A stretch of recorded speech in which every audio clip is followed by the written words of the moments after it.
She is a strategic life coach, international author, certified trainer, and an image consultant, helping people achieve their next level performance. She holds an MBA from Manchester Business School and have experience of over 20 years in corporate banking and entrepreneurship. Today's topic is pandemic parenting, where we look at the perspective of parents, but most of all, the perspective of kids and the dynamic that the two perspectives create. Because they have to coexist for effective upbringing of our future society, we cannot afford to compromise when it comes to our children and their future prospects. Now, people in audience, please put any comments or questions you have in the chat window till the time we open the room for discussion. Now, I invite Coach Jyothika to take over and share her views on the subject, pandemic parenting. Over to you, Jyothika.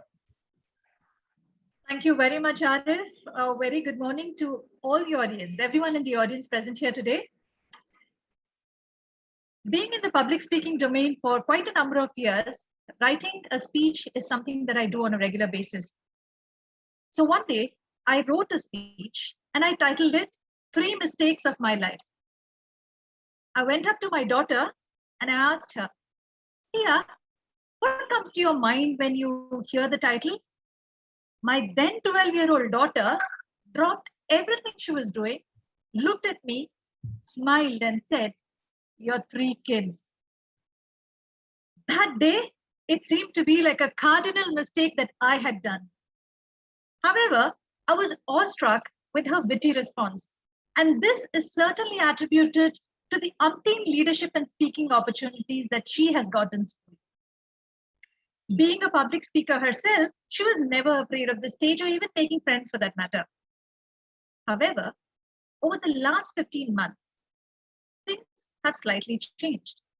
With 1 kid who just finished graduation and 2 kids who are just getting it or climbing the stairs of senior secondary, it worries me watching them confined to the 4 walls and the 13-inch screen. So my dear parents, my question to you today is, how many of you have been worried as parents more than before? I have, and I would like to certainly confess that, and I'm sure that I'm not alone. With the initial excitement of Dalgona coffee, baking a cake, and dancing on TikTok wore off, reality surely dawned.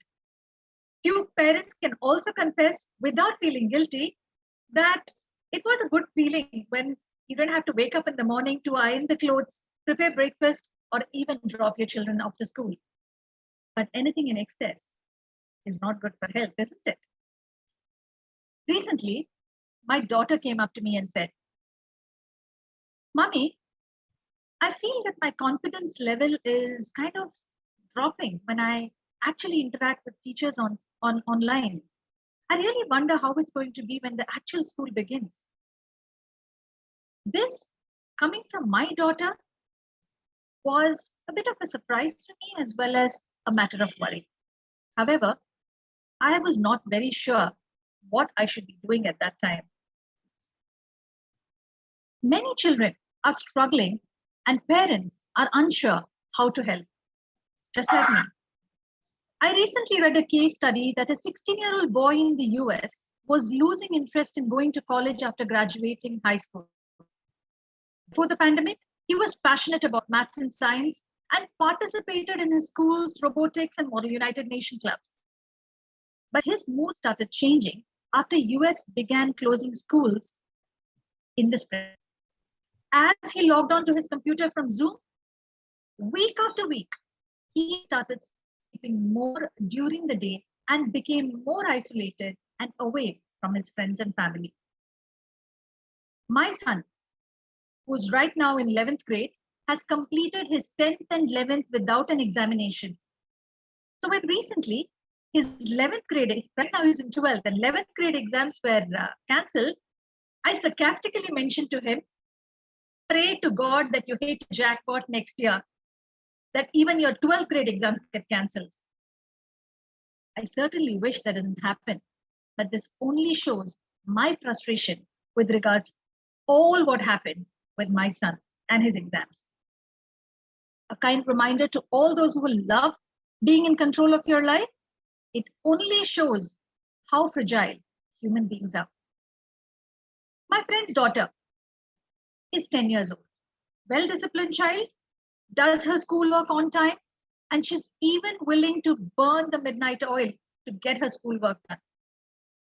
However, with the pandemic taking her toll on her, recently she even forgot the date of her exam. My friend was confused and he did not know why exactly this happened. But one of the reasons why parents may see this kind of a change in a child is because kids are not used to learning in isolation. In classrooms today, teachers have students learning in groups, discussing lessons and asking peers for help. The moment of working alongside a friend or asking teacher for guidance allows student to feel connected to others. And this sense of belonging influences students' engagement in class. And perhaps my friend's child was missing on all of this, and therefore her motivation was low. Parenting has never been easy, but homeschooling, working from home, and all the financial uncertainty surrounding COVID-19 has made it even more tougher. With terminologies like Gen X, baby boomers, millennials that we have heard quite often in the past, I wouldn't be wrong in introducing a new term called pandemic parenting. So, what is pandemic parenting? With many schools and workplaces closed due to the current pandemic, many of us have found ourselves dealing with a new and often very stressful family situation. Having to work from home and run the household. You're also juggling with your kids' virtual school. Also trying to keep your kids on track with your virtual school, all while enduring the restrictions of social distancing and even being cut off from the support of friends and loved ones. The whole family often occupying the same space day after day, the strain can seem unrelenting. If you or your spouse have been furloughed or lost your source of income, the financial pressure can add to it. Left unchecked, this can surely a recipe for burnout. So what's the point that I'm trying to make today? My niece, who is 4 years old and currently in Montessori, has barely experienced school life. While these are her foundational years of her growth, I'm really worried that that poor child will be missing on so many building blocks of her life. While my other nieces and nephews in different age groups are no different, for some this has been fun, whereas for the others, their performance has taken a dip. Children have spent more than a year not meeting their friends, playing outside, or even meeting their new teacher, leave alone knowing her name. Now imagine, what kind of kinesthetic, auditory, or ocular capabilities can we expect the child to develop, leave alone acing it? So the point that I'm trying to make today is, life for both parents and kids is tough, and parenting needs a shift in approach. Shift that focuses more than just academic excellence. The World Health Organization reported that several countries affected by COVID-19 have seen an increase in domestic violence, especially violence against children. Across the world, children are affected by physical distancing, quarantines, and nationwide school closures. Some children and young people may feel more isolated, anxious, bored, and even nervous. If you think your temperature or your temperament fluctuates during your Zoom call just because your child has bothered you, this is your time to optimize your Zen moment. As a parent at this time, it's easy to feel that you have so many roles to fulfill, and then you can possibly perform all of them. It's pretty impossible, right? As a parent to do everything together well. But it's important to remind yourself that this is a unique situation, a global health emergency that none of us had to face in the past. While both parents and children are sailing in the same boat of uncertainty, it is imperative that you are easy on yourself and maintain a sense of balance. Like everything else, parenting requires a shift in perspective, as children deserve a renewed approach from their parents. For all those kids required to outperform their peers, finish college at the right time, remember, this pandemic had only taught us that nothing is beyond your health and happiness. The incessant pressure to become doctors, chartered accountants, engineers must find its way out of the door. The need of the hour is to focus on the child's overall health and safety. However, it is important to also note one important aspect, that the mental well-being of the parent is very important, as it is directly linked to the health and the growth of the child. Self-regulation of fear and anxiety is also vital for parents. Children observe their parents and adapt fast.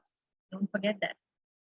It becomes even more important for parents to use optimistic words while conversing with their children. UNICEF suggests that need for reassurances from parents that illness because of COVID-19 is treatable. It is important for parents to be calm. Listen to your children. Take some time out. Follow a routine. These small measures can be helpful to keep a child happy, and I would say a parent happy too. The positive relationship between parents and children in the initial years of their life is a driver of their well-being throughout their life. This can only be attained if we as parents take care of their emotional well-being and engage more with their children. So my question to you again is, have you felt the need to change your approach towards parenting during the present circumstance? The only advice that I can give you is, hang on there. We are doing our best. Not everyone parents the same way. Not every parent is the same. Not every child is like another child. We are all doing what is required to get us through this period successfully. Over to you, Arif. Thank you so much, Jyothika. What a wonderful expression of the subject that was. Let's have a round of applause for Coach Jyothika Shetty.